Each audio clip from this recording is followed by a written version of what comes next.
하나님 말씀 마태복음 15장 19절 말씀입니다. 함께 봉독합니다. 마음에서 나오는 것은 악한 생각과 살인과 간음과 음란과 도둑질과 거짓 증언과 비방이니 아멘. 말씀에 들어가기 앞서서 지난주에 이제 제가 소돔과 고모라에 대한 이야기를 여러분과 나누면서 잠깐 정정해야 될 것들이 있어서 좀 말씀을 좀 드리겠습니다. 제가 지난주에 소돔과 고모라에 거주했던 거주민들이 한 50만 명 정도 된다 이렇게 말씀을 드렸는데, 제가 참고했던 자료들을 다시 한번 좀 검토해 보니까 굉장히 이렇게 근본주의적인 입장에서, 그러니까 성경에는 문자 하나하나마다 다 이렇게 그대로 받아야 된다라고 하는 어떤 이제 그런 입장에서 그 소돔과 고모라에 의인 10명이 없는 것을 강조하면서 이렇게 굉장히 이렇게 크게 폭넓게 해석한 그런 자료를 제가 좀 토대로 했던 것 같습니다. 그래서 실제적으로 이 고고학계 그리고 이제 구약을 연구하는 그런 학자들 간의 의견이 좀 맞춰진 이게 뭐 수렴됐다고 할까요? 그래서 소돔과 고모라에 이 정도의 인구가 살았을 것이다 이제 하는 것은, 이제 소돔과 고모라 성에서는 한 5만 정도가 되고, 그 주변에 있는 인근에 있는 이제 그 5개의 성읍들이 있는데 그 성읍들을 합쳐도 그렇게 20만이 넘지는 않았을 것이다. 그래서 그냥 보통 한 5만에서 10만 정도의 인구들이 그 근동에 모여 살았을 것이다. 이렇게 이제 추정을 합니다. 그리고 그 근거가 되는 것들이 그 당시에 갈대아 우루, 여러분이 알고 계시는 아브라함의 고향이었던 그 우루, 메소포타미아 문명의 가장 최고의 그런 도시를, 그러니까 메소포타미아 문명의 그런 가장 메카 같은 그런 우루라고 하는 지역에 있는 사람들이 이 고고학적으로 추정해 볼 때 그 우루에 있는 인구가 최대로는 20만 명 정도, 그리고 최소로는 6만 명 정도. 그래서 6만에서 20만 정도. 그러니까 이 편차가 굉장히 좀 크죠. 그래서 학자들 간의 이제 의견들을 좀 이렇게 넓게 보는 사람들과 이렇게 굉장히 이렇게 타이트하게 좁게 보는 그러한 의견들이 있기 때문에, 그것들을 감안해 보더라도 이 소돔과 고모라와 함께 그 인근에 있는 모든 성읍들의 숫자, 그 숫자를 합쳐서 그 안에 있는 거주민들을 보게 되면은 5만에서 아주 그냥 넓게 봐도 20만 정도가 되지 않나 이렇게 이제 추정을 합니다. 그래서 제가 50만이라고 말씀을 드린 것은 너무 과대하게 평가된 그런 자료를 참고했다고 말씀을 드리고요. 그냥 여러분들은 이제 기억하실 것은 50만이다, 뭐 5만이다, 20만이다, 뭐 이런 숫자보다는 그 소돔과 고모라는 의인 10명이 없었다라고 하는 그것에만 좀 여러분이 마음을 좀 두셨으면은 이제 하는 그런 바람입니다. 지난주에 우리가 말씀드렸던 것처럼 소돔과 고모라에 대해서 살펴보면서 음란의 죄에 대해서 우리 마음 가운데 있는 음란을 생각해 보았습니다. 그래서 제가 여러분께 음란이 가지고 있는 가공할 위력 내지는 어떤 그 힘을 말씀드리면서, 이 음란이 라고 하는 것은 은밀성을 가지고 있다. 그리고 또 뭐라 그럴까요? 그 확장성을 가지고 있고, 또 그 중간에 가변성을 가지고 있다. 이렇게 말씀을 드렸습니다. 그래서 은밀성 때문에 우리는 음란함에도 불구하고 음란하지 않은 것처럼 가장을 하고, 그래서 우리에게 회개의 자리로 가는 그런 길을 힘들게 하는 것이 바로 이 음란의 은밀성이다 이렇게 말씀을 드렸습니다. 그리고 음란이라고 하는 것은 굉장히 시대에 따라서 그 모습을 달리한다. 그래서 가변성을 가지고 있다 말씀을 드렸는데요. 이 가변성이 가지고 있는 것은 단 한 번도 이 음란의 기준이 높아졌던 적은 없다고 말씀을 드렸습니다. 시대가 변하면 변할수록 그 기준들이 굉장히 낮아져서 우리만 비교를 하더라도 우리가 어렸을 때 보았던 어떤 그러한 모습들과 지금의 모습들은 천양지차죠. 그래서 그때라고 한다면 정말 감히 눈 뜨고 못 볼 그런 모습들이 우리는 아무렇지 않게 지금 이 시대, 지금 이 시기에서 보고 있는, 그래서 이 음란의 가변성 때문에 어느 순간 우리가 음란에 물들어 있다 이렇게 말씀을 드렸습니다. 그리고 무엇보다도 음란은 굉장히 빠른 확장성을 가지고 있다고 말씀을 드렸습니다. 그래서 누구 하나가 음란에 빠지게 되면 그 주변으로 너무나도 쉽게 이렇게 퍼져간다. 그 대표적인 예가 우리가 이미 살펴본 소돔과 고모라 성. 그래서 롯의 집에 두 천사가 왔을 때 그 성읍에 있던 모든 남자들이 애 어른 할 것 없이 다 롯의 집에 와서 우리가 그들을 상관해야겠다라고 하는, 그래서 전혀 부끄러움을 모르는 그런 확장이 되는 그런 모습들이 음란의 죄다라고 말씀을 드렸습니다. 그러면서 그것을 이길 수 있는 유일한 방법은 바로 그것보다 더 좋은 것이 우리 안에 있어야 되는데 그것이 무엇인가? 바로 예수 그리스도다라고 말씀을 드렸습니다. 오늘 우리가 살펴볼 것은 다섯 번째의 죄, 그래서 도둑질이라고 표기가 되어 있는데요. 기존에 계속 여러분께 말씀을 드렸던 것처럼 우리는 예수님이 말씀하신 그 죄들을 생각하면서 우리와는 좀 상관없는 죄가 아닌가 이렇게 생각을 해보게 하는 그런 경향들이 있습니다. 왜냐하면 우리가 생각하는 죄는 저질러야지만, 그래서 걸려서 그것이 발각이 되고 드러나야지만 우리가 이런 죄를 지었습니다라고 생각을 하곤 합니다. 그런데 우리가 짓는, 그리고 예수님께서 말씀하신 그 모든 것들은 결국 우리의 마음 가운데 자리하고 있기 때문에 우리가 사도 바울의 탄식을, 우리가 그 예수님이 말씀하신 그것을 마음에 두게 되면 사도 바울이 했던 그 탄식을 할 수밖에 없다는 것이죠. 오라 나는 곤고한 사람이로다. 그래서 마음 가운데서 하나님의 법을 따르기 위해서 열심히 노력하고 그것을 삶으로 실천하기 위해서 우리가 애를 쓰지만 우리 마음 가운데 자리하고 있는 그 죄들 때문에 우리는 실제적인 삶 속에서 곤고함을, 비참함을 느낄 수밖에 없다라고 하는 것입니다. 그 중에 대표적인 것이 오늘 말하고 있는 도둑질이 아닌가 생각을 해보게 됩니다. 말씀드린 것처럼 도둑질은 예수님의 말씀을 그대로 옮기면 우리 마음 가운데 자리하고 있고 그것이 발현돼서 우리를 더럽게 한다, 우리를 비참하게 한다라고 말씀을 하십니다. 그런데 이미 우리가 생각하고 있는 것처럼 우리는 도둑질을 안 합니다. 그러니 이 도둑질이 우리와 상관없는 죄가 아닌가 생각을 해보게 되죠. 사전적인 의미에서 도둑질이다라고 하는 것은 욕심, 욕망으로 인해서 남의 것을 자기의 것으로 삼는 행동, 이렇게 기록이 되어 있습니다. 동서고금을 막론하고 이 도둑질은 나쁜 짓이라고 그냥 이렇게 인정이 되는 그러한 행동입니다. 우리가 알고 있는 것처럼 인류 최초의 법전이라고 알려진 함무라비 법전이라는 것을 보게 되면요, 이 도둑질을 살인하고 거의 비슷한 그러한 중한 범죄로 이렇게 여겼던 것을 보게 됩니다. 함무라비 법전에 의하면요, 가축을 훔쳤을 경우, 다른 사람이 가축을 훔치게 되면요 30배의 배상을 하도록 그렇게 법정에 규정을 해놓고 있습니다. 만약에 도둑이 그 가축을 훔쳐서 그것을 자기 마음대로 처분을 하고 그 뒤에 이제 그것을 30배를 갚아야 되는데 30배를 지불할 능력이 없게 되면 어떻게 되느냐? 함무라비 법전에 의해서는요, 목숨으로 갚아야 됩니다. 죽여야 한다라고 이렇게 규정을 해놓고 있죠. 그래서 살인한 사람은 눈은 눈, 이에 이라고, 이는 이에, 이에는 이라고 하는 그러한 법칙 가운데서 사람을 죽이지 않았는데도 그 배상할 책임을 감당하지 못하면 목숨으로 갚아야 된다. 그래서 살인죄와 버금가도록 이 도둑질을 취급하고 있습니다.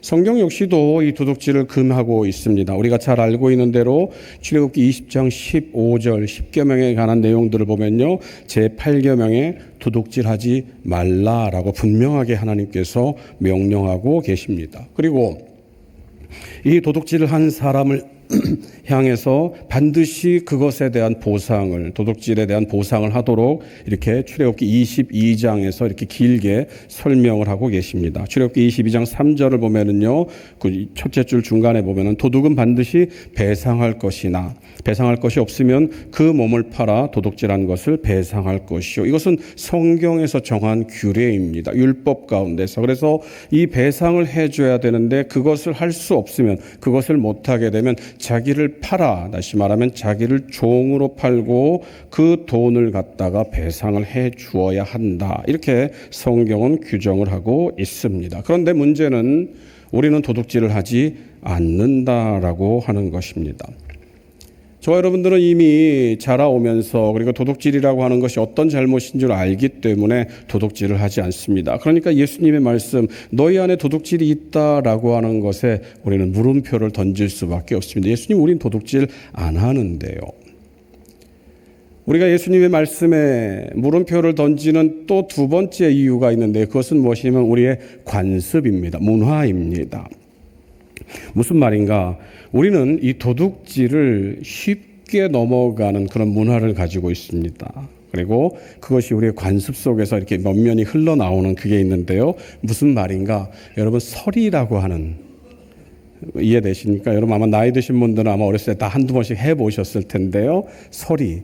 그래서 이 서리의 그 항목을 제가 보니까 이제 가장 흔한 게 이 수박서리입니다. 그리고 참외서리, 콩서리, 무서리, 닭서리 이렇게 돼 있네요. 서리의 역사를 따져 올라가면은 문헌에 따르면 고려 시대까지 올라간다 이렇게 이야기를 하고 있습니다. 그리고 그냥 가장 대표적인 예가 우리가 잘 알고 있는 대로 이항복이라고 하는 오성과 한음이라고 하는 이항복이라고 하는 재상이 어렸을 때 서리를 했던 그런 기록들이 일화로 남겨져 있습니다. 그러니까 최소한 조선 시대부터 우리는 이 서리 문화가 익숙한 그런 사람들입니다. 우리가 마트를 가게 되면은 여러분 맛백이라는 것을 이렇게 판매를 합니다. 그래서 그냥 마음껏 집어 먹어요. 그걸 집어 먹습니다. 그리고 심지어는요, 여러분 그냥 지나가다가 이거 뭐 괜찮아 하면서 이게 맛을 보는 제 개인적인 경험인데요. 여러분 양해해 주시기 바랍니다. 이제 미국에 아이들하고 이제 갔습니다. 미국에 가면 이제 마트가 있는데요. 마트에 가면은 이 젤리 같은 것들이 있지 않습니까? 그 젤리 같은 것들이 이렇게 유리 상자에 담겨 있는데 그것을 이렇게 덜어서 이렇게 그램으로 해서 이렇게 팝니다. 그래서 제가 아무 생각 없이 어떤 맛인가 하고 그 유리 뚜껑을 열고 이렇게 하나를 집어 먹었어요. 그랬더니 거기 이렇게 지켜보던 이렇게 백인 점원 아가씨가 불이 나게 쫓아오더니 저를 이렇게 쳐다보더라고요. 이렇게. 제가 또 먹나. 여러분 한국에서는 그게 굉장히 보편적인 어떤 통용되는 거 아닙니까? 무슨 맛이지? 맛 좀 볼까? 근데 그 사람이 이렇게 쳐다보니까 제가 뜨끔했습니다. 야, 이거 여긴 미국이지. 근데 저희 아이가 속없이 저를 주면서 아빠 나도 줘 이러는 겁니다. 여러분 우리는 그런 문화를 가지고 있습니다. 그러니까 도둑질을 한다라고 하는 것을 한때 어떤 실수 그리고 한 번쯤은 넘어가도 되지 않나라고 하는 이제 그런 생각들을 한다라고 하는 것이죠. 그래서 이 설이라고 하는 이것을 뭐라고 표현을 했냐면 어른들의 기억에서는 한때의 추억이다 이렇게 얘기를 한다 그러더라고요. 그런데 예수님은 분명히 우리에게 말씀하십니다. 무엇이라고? 남의 것을 훔치는 것, 남의 것을 자기의 욕심 때문에 자기의 욕망 때문에 남의 것을 훔치는 것이 도둑질인데 그 도둑질이 너희의 마음에 있다라고 이야기를 하십니다. 그리고 그 도둑질이 발현되어서 너희를 더럽게 한다. 마태복음 5장 18절 말씀입니다. 입에서 나온 것들은 마음에서 나오나니 이것이야말로 사람을 더럽게 하느니라. 마음에서 나오는 것이 너희들을 더럽게 하는데 그것이 무엇인 줄 아느냐? 우리가 이미 읽은 마태복음 15장 19절 마음에서 나오는 것은 악한 생각과 살인과 간음과 음란과 도둑질과 거짓 증언과 비방이니. 그렇다면 예수님은 무슨 이유로 이 도둑질이 우리 마음에 자리하고 있는 죄의 법으로 말씀하셨을까? 우리는 그것을 좀 생각해 보아야 됩니다. 그리고 우리는 그 증거, 예수님이 왜 그렇게 말씀하셨는지 그 증거를 여호수아 7장에서 찾아볼 수가 있습니다. 여호수아 7장에는 우리가 잘 알고 있는 아간이라고 하는 사람이 등장을 합니다. 아간은 우리가 알고 있는 것처럼 여리고성에서 귀한 것들을 훔쳐서 그것으로 말미암아서 돌에 맞아 죽은 사람입니다. 40년 광야의 생활이 끝나고 이스라엘 백성들이 이제 가나안 땅에 들어갈 그런 이제 시기가 되었습니다. 모세는 죽고 이제 하나님께서 그 모세의 사명을 여호수아에게 일임하고 여호수아가 이제 그 백성들을 데리고 가나안 땅에 들어가야 합니다. 그 첫 번째 관문이 바로 여리고성입니다. 하나님께서는 이스라엘 백성들을 향해서 여리고성을 무너뜨릴 방법을 알려주십니다. 그것은 무엇입니까? 7일 동안 처음 하루부터 엿새까지는 6일째까지는 하루에 한 바퀴씩 한 번씩 그 성을 돌아라. 그리고 마지막 7일이 되면 7바퀴를 돌아라. 그리고 그 모든 것들이 끝나고 난 뒤에는 백성들은 소리치고 제사장들은 그 앞에서 나팔을 불어라. 그러면 그 성이 무너질 것이다. 실제로 이스라엘 백성들은 6일 동안 매일 한 번씩 그 성의 둘레를 돌았습니다. 그리고 이제 마지막 7일째 되는 날 여호수아가 이제 7바퀴를 7번을 모두 돈 뒤에 이제 제사장들은 나팔을 불 준비를 하고 있습니다. 그리고 백성들은 소리칠 준비를 하고 있습니다. 그런 상황에서 여호수아가 이스라엘 백성들을 향해서 이 성은 이제 너희들에게 허락되었다. 우리는 이 성을 차지하기만 하면 된다라고 선언하면서 한 가지 조건, 하나님께서 말씀하신 한 가지를 이야기를 하고 있습니다. 그것이 무엇인가? 여호수아 6장 18절 말씀입니다. 우리 같이 한번 읽겠습니다. 말씀하십니다. 너희는 온전히 바치고 그 바친 것 중에서 어떤 것이든지 취하여 너희가 이스라엘 진영으로 바치는 것이 되게 하고 고통을 당하게 되지 아니하도록 오직 너희는 그 바친 물건에 손대지 말라. 우리가 읽은 여호수아 6장 18절 방금 이 말씀은 제가 말씀드린 것처럼 이제 여리고성이 무너지게 되면 이스라엘 백성들이 무엇을 해야 할지를 규정하고 있는 말씀입니다. 그리고 그 말씀 속에서 여러 번 반복되고 있는 것은 바친 것이라고 하는 그런 표현입니다. 히브리어로는요 헤렘이라고 하는 하나님의 명령입니다. 그래서 이 여호수아 6장 18절의 말씀을 보게 되면 제가 주보에도 기록을 해놨는데요. 너희는 온전히 바치고 헤렘, 그 바친 것 헤렘 중에서 어떤 것이든지 취하여 너희가 이스라엘 진영으로 바치는 것 헤렘이 되게 하여 그 고통을 당하게 되지 아니하도록 오직 너희는 그 바친 물건 헤렘에 손대지 말라. 히브리어 원어 성경을 보면 이 헤렘은 정확하게는 3번이 표현이 되어 있습니다. 다만 개역개정 성경에서 그것을 해석하는 가운데서 한 번 더 강조하기 위해서 4번을 말하고 있는데 원래대로 하면 3번입니다만 제가 그냥 그 내용을 전달하기 위해서 4번으로 여러분께 말씀을 드렸습니다. 히브리어로 헤렘이라고 하는 것, 바친 것, 바쳐진 것이라고 하는 것은요, 말 그대로 하나님께 바쳐졌다라고 하는 그런 의미입니다. 하나님께 드려진 것. 그래서 하나님께 드려졌기 때문에 너희는 그것을 손대면 안 돼라고 하는 그런 규례 그리고 제약을 말하고 있는 것입니다. 이 헤렘의 규례를 율법에서 가장 잘 설명하고 있는 것이 레위기 27장 28절 29절입니다.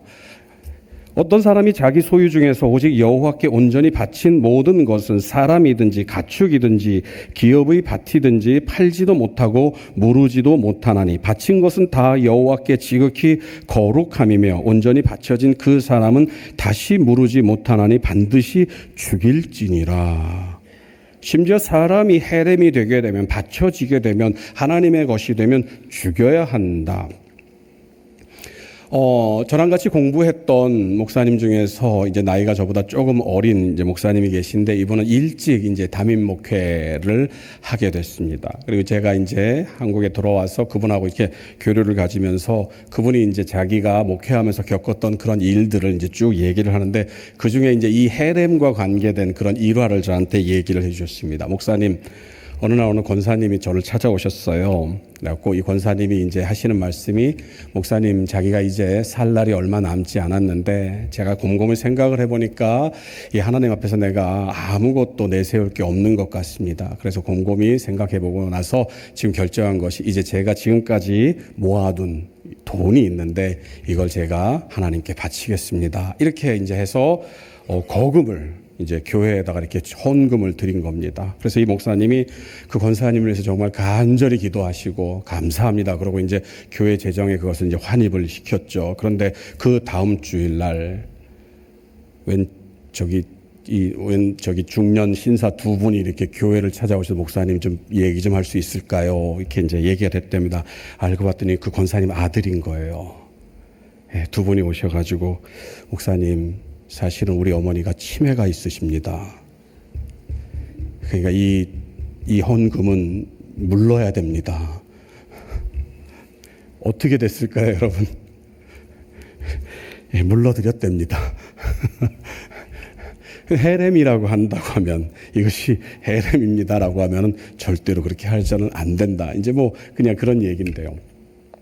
그 당시에 이 헤렘으로 규벌되어서 드려진 것은 하나님께 드려진 것이기 때문에 인간이 어떠한 상황이 변거해도 인간이 어떠한 마음으로 다시 찾아와도 그것은 절대적으로 바꿀 수 없는 규례입니다.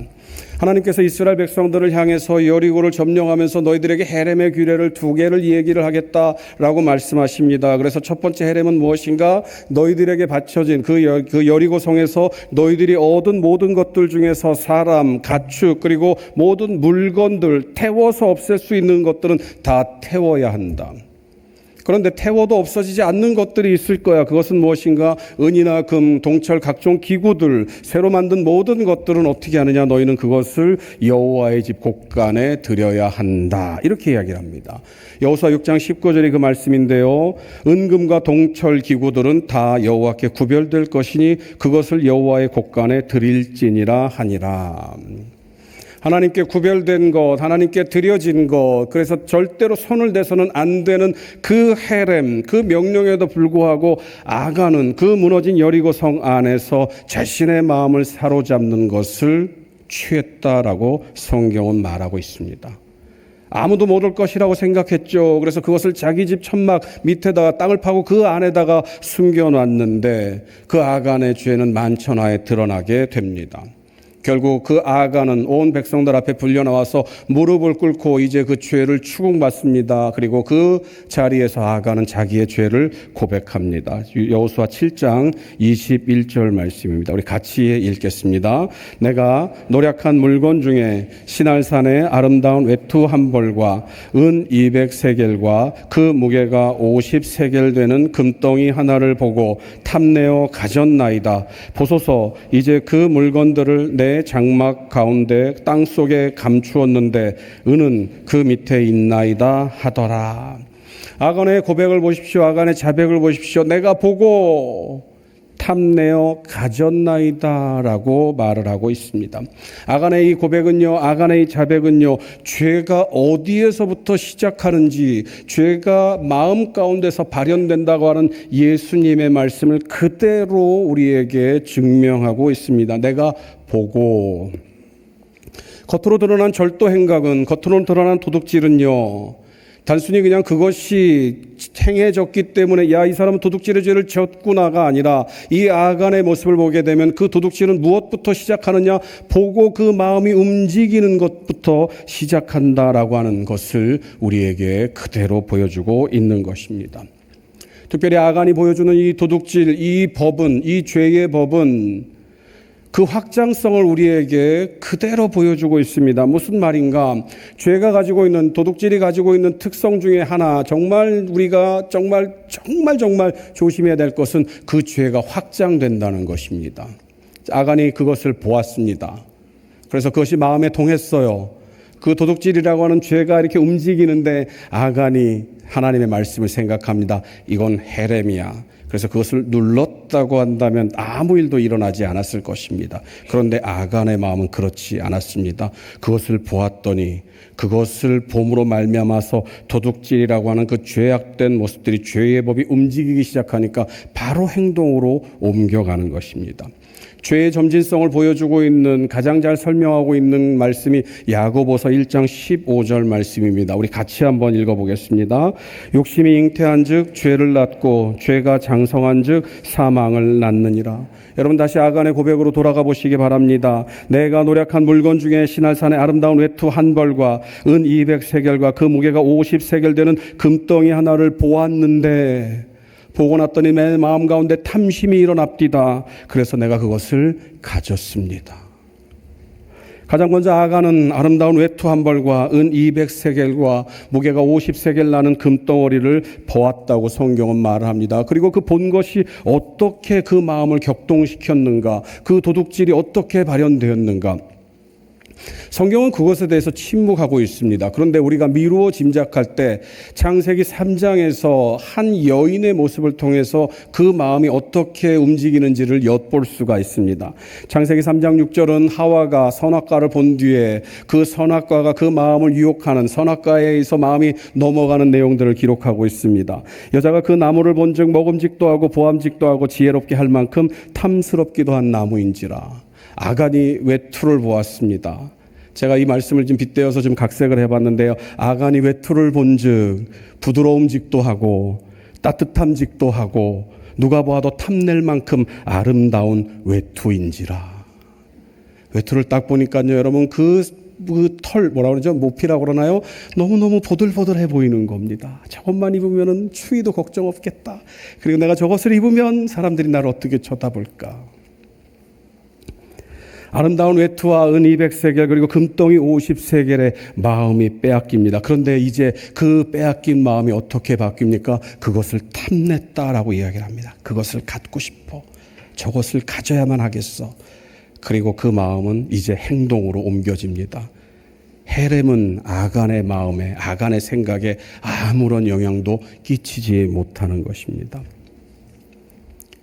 여러분, 이 죄의 확장성, 이 도둑질의 확장성이 또 얼마나 굉장한 힘을 가지고 있는지 그것은 여러분 순식간에 일어난다는 것입니다. 여러분 한번 상상을 해보십시오. 아간이 이제 무너진 여리고 성의 한 집에 들어갔습니다. 그랬더니 그 무너진 그 한쪽 벽면에 외투가 있고 뭐 이렇게 있다고 가정을 해보죠. 아간이 그것을 딱 봅니다. 그리고 곰곰이 생각을 합니다. 저걸 가져 말어. 가지면 좋아 보이기는 하는데 고민되네. 여러분 이랬을 것 같습니까?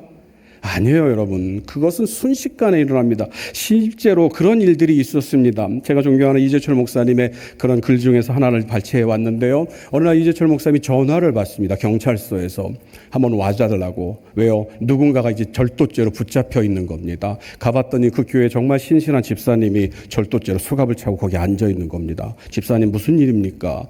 이분이 사업을 하다 사업이 망했어요. 그래가지고 이제 외판을 하는 겁니다. 이게 회사마다 이렇게 사무실마다 찾아가면서 자기 물건을 써달라고 이렇게 이제 이야기를 하는 이제 그런 일들을 하는데, 그날도 어느 회사에 들어갔다가 이제 퇴짜를 맞고 이제 돌아서는 겁니다. 근데 돌아서는데 그 나가는 그 문 앞에 격리 책상인데 거기에 이렇게 현금 다발이 10,000원짜리 이렇게 쌓여 있는 겁니다. 순식간에 그것을 그냥 쥐어가지고 나오다가 걸렸다는 겁니다. 여러분 생각해 보십시오. 여러분 방금 전까지 이 얘기를 하다가 명함을 주고 온 겁니다. 명함을 한번 연락 주십시오. 그래서 자기 명함을 놓고 나오는데 그 돈이 보이니까 바로 그것을 채가지고 이성을 잃어버리는 것입니다. 순식간에 그 일이 일어났다라고 하는 것이죠. 바로 이 도둑질이라고 하는 죄가 가지고 있는 모습이다라고 하는 것입니다.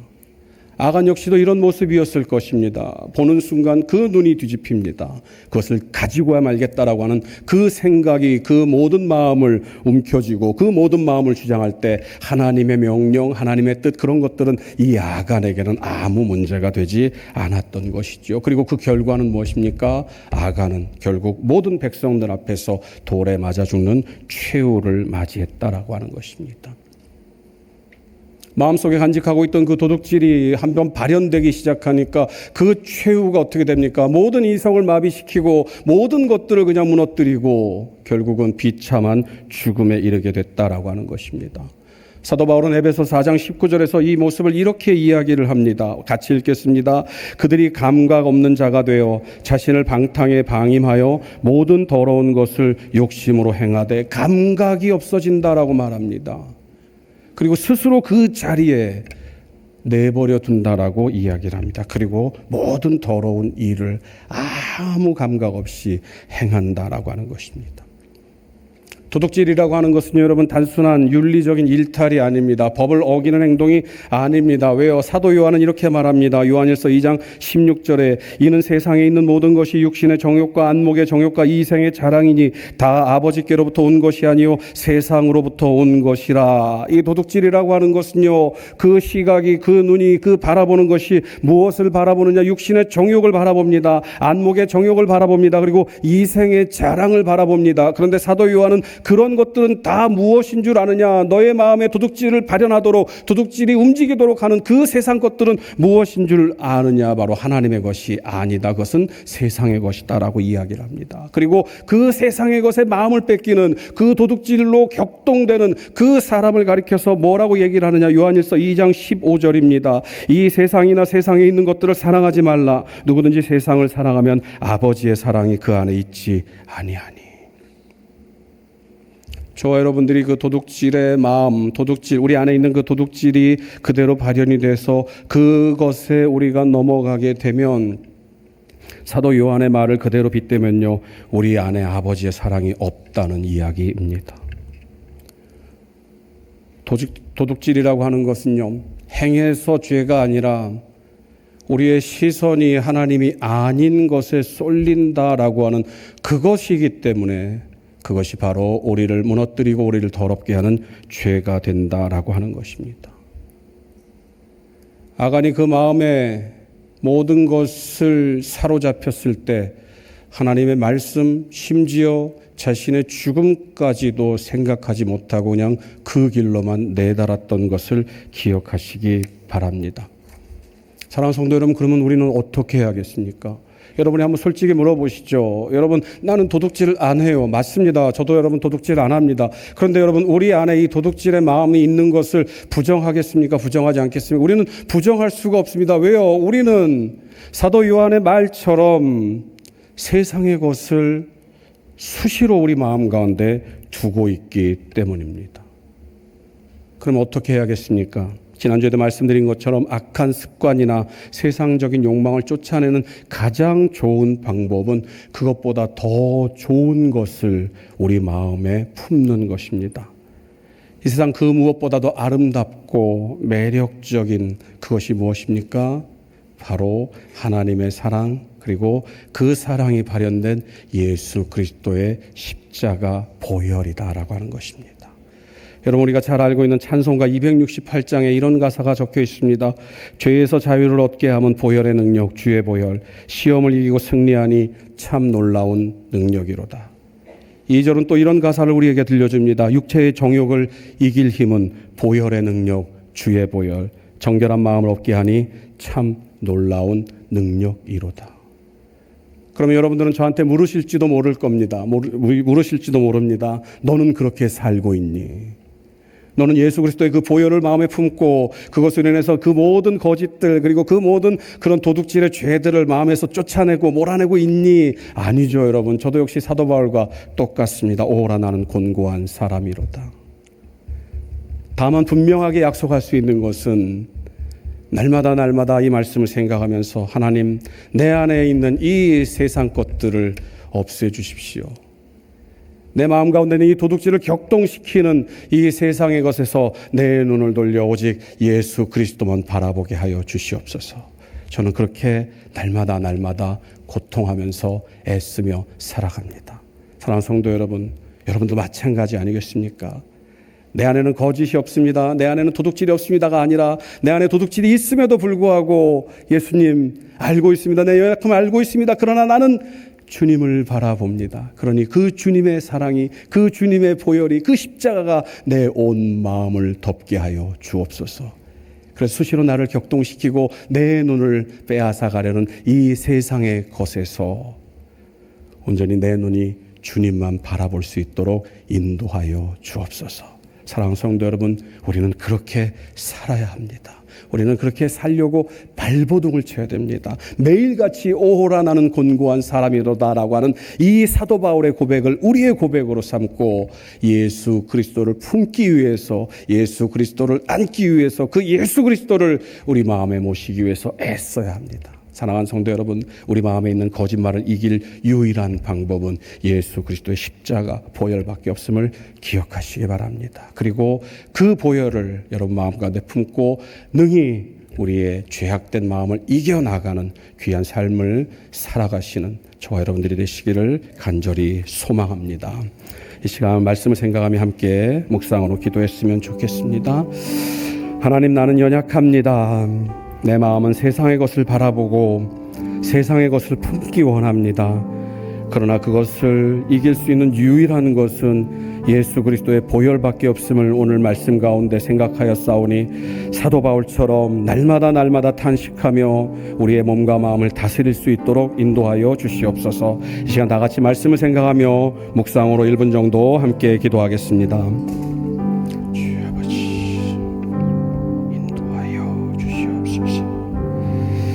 사랑의 하나님, 우리의 연약함을 고백합니다.